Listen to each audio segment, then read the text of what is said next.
Ô Vera, você tem alguma novidade sobre a questão do vice do Alckmin? Porque hoje a gente entrevistou aqui no Jornal da Manhã, né? Aliás, você havia falado, inclusive, ontem que o grupo, né, pensa em ter uma mulher para o cargo de vice.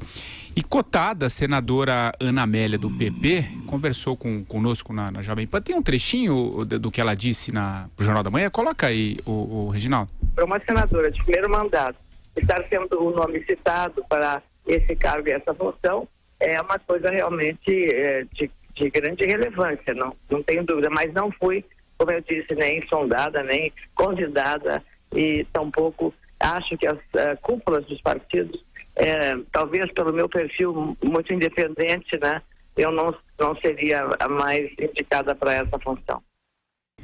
Não seria, pelo perfil dela, não seria muito nome, Vera, mas o que você tem de informação? Exatamente o que eu falei aqui a respeito dela ontem, né? A senadora Ana Amélia não é uma pessoa próxima da cúpula do seu próprio partido, o PP. Ciro Nogueira não gostaria de indicá-la, não a vê como alguém da sua confiança e não tem com ela a relação que tem com outros filiados. A gente chama aqui os líderes partidários de caciques, Patrick, porque a relação é mesmo essa de caciquismo. É um cacique e os índios que prestam ali reverência ao cacique. A senadora Ana Amélia não tem vocação para índio e ela não, nesse sentido, né, de servir ao cacique, e ela então não está na lista de cotados do seu próprio partido. Mas o ex-governador Geraldo Alckmin, candidato a presidente, quando manifesta alguma opinião sobre as listas colocadas, a tem a ver com bons olhos. Mas não sei se ele poderá chegar para o partido e propor alguém de fora daquelas listas partidárias. Eu não sei se ele tem esse grau de autonomia. Para quem até ontem ainda não tinha nem o apoio desses partidos, eu não sei se ele adquiriu tanta autonomia assim desde que as negociações começaram. Então, o que eu ouvi muito de ontem para hoje, ainda nessa linha aí dos balões de ensaio, mas ouvi de pessoas próximas ao Alckmin e também da cúpula desses partidos, é que se vai tentar fazer uma nova investida sobre o senador Álvaro Dias.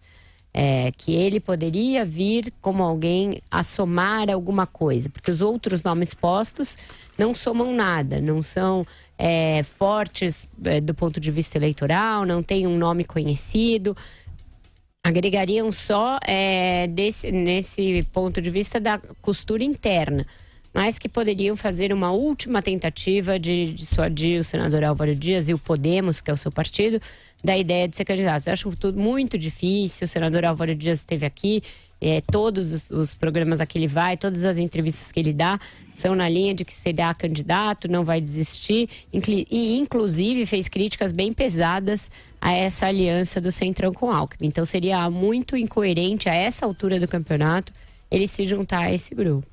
O que você acha, Andreasa? Você vê alguma chance disso acontecer?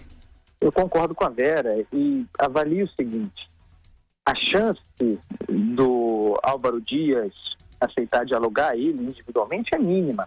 O Podemos, no entanto, olhando o cenário, vendo o blocão e a força política, ainda não é eleitoral, política do Geraldo Alckmin, deve estar nesse momento também, quer dizer, não só da parte do blocão, mas também da parte do próprio Podemos, exercendo pressão sobre o Álvaro Dias para que reconsidere essa posição. Porque o Podemos não é o PP, né? O PP pode apoiar, se quiser, o Levi Fidelix. E em 1º de janeiro de 2019, o presidente eleito vai bater a porta do PP, um partido grande, e pedir o apoio. No caso do Podemos, é um partido irrelevante. Lançar uma candidatura própria ou fazer uma escolha errada significa perder, né, obviamente, ter menos poder a negociar em 2019. O Podemos, compondo uma aliança forte e em caso de fazer a aposta correta, teria, por lealdade, não por força política, alguma vaga em governo. Então, eu não tenho dúvida de que existe uma pressão interna do Podemos para que o Álvaro Dias reconsidere. Eu acho muito difícil, como também é mais difícil ainda a opção Ana Amélia. Seria, do ponto de vista, na análise que eu faço, político, a melhor opção do blocão aí, porque é uma senadora muito bem avaliada, proba, que faz um trabalho sério, foi muito firme no processo do impeachment, é mulher, que é uma condição importante, então seria interessante, mas é o que a Vera disse, ela é independente. A solução vai ser de alguém menos pior dentro da estrutura dessa caciquia, e aí eu insisto. Ô Madu, e quem seria para você o menos pior aí nessa possibilidade de composição dessa chapa com o Alckmin? Na verdade, e como é que você vê esses dois nomes aí, essa possibilidade da Ana Amélia? Enfim, justamente aqueles que tiverem mais independência com relação aí a esse balaio de gatos que fechou apoio, que formou essa frente ampla. Isso lembra a frente ampla antiga do Juscelino, do Lacerda, do Prestes, isso antes, lá no ato institucional número 1, a Vera não era nem nascida, mas que teve, né, não era mesmo, logo depois do golpe militar, né, formou-se uma frente ampla contra o governo militar pelo restabelecimento das eleições que seria em 66. Mas os militares disseram que não e ficaram até 1985 no poder.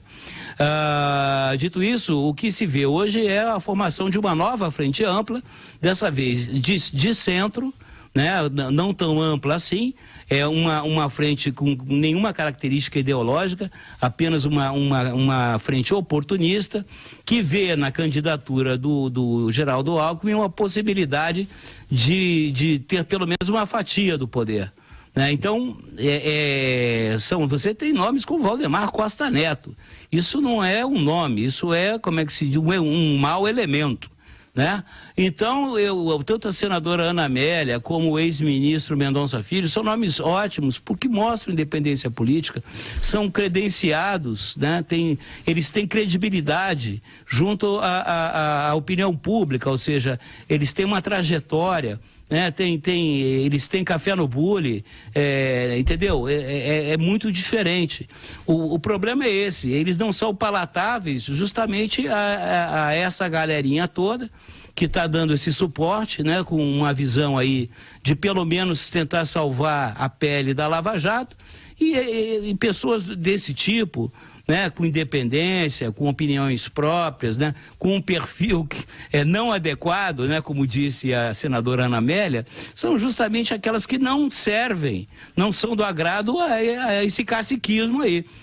Então agora eu acho que essa vai ser a tônica, né, vai ser o problema do Geraldo Alckmin na campanha. Para que lado ele vai mostrar o bumbum? Se ele vai mostrar o bumbum para o eleitorado ou vai mostrar o bumbum para ao caciquismo do centrão que o está apoiando, né? Um ou outro. E algum prazo, Vera? O prazo vai ser o do registro da candidatura, Patrick. Acho que vão deixar para o último momento. Pode se decidir antes, se houver um consenso, mas a gente está numa situação que começa a aparecer vetos dentro da aliança. Vetos interpartidários, vetos intrapartidários. Então, aquele veto que existe, a ideia de que o DEM fique com a presidência da Câmara e também a vice, agora também se traduz num veto do próprio Rodrigo Maia a outros nomes do seu partido para vice, porque ele fala, bom, se alguma coisa tem de ser preservada aqui, tem de ser o arranjo que garante a minha reeleição para a presidência da Câmara. Então o próprio Rodrigo Maia faz diretamente lá dos Estados Unidos e agora de volta, ele teve que sair do país porque o Temer estava fora, um leve lobby contra a escolha de alguém do próprio DEM. Então, aí você vai para o partido maior da aliança sem ser o PSDB e sem ser o DEM, é o PP, do Ciro Nogueira. E aí tem aquela lista de pessoas investigadas na Lava Jato, quando não são investigadas na Lava Jato, são irrelevantes do ponto de vista político. Então tá ficando um jogo de resta um bem difícil de apontar um favorito. O ACM Neto, presidente do DEM, recebeu dos demais partidos do Centrão uma delegação para tocar isso, coordenar isso com o entorno do Geraldo Alckmin. Ele vai fazê-lo, disse que vai fazer, evitando ficar jogando balões de ensaio pro alto. Vamos ver o que vai sair disso daí.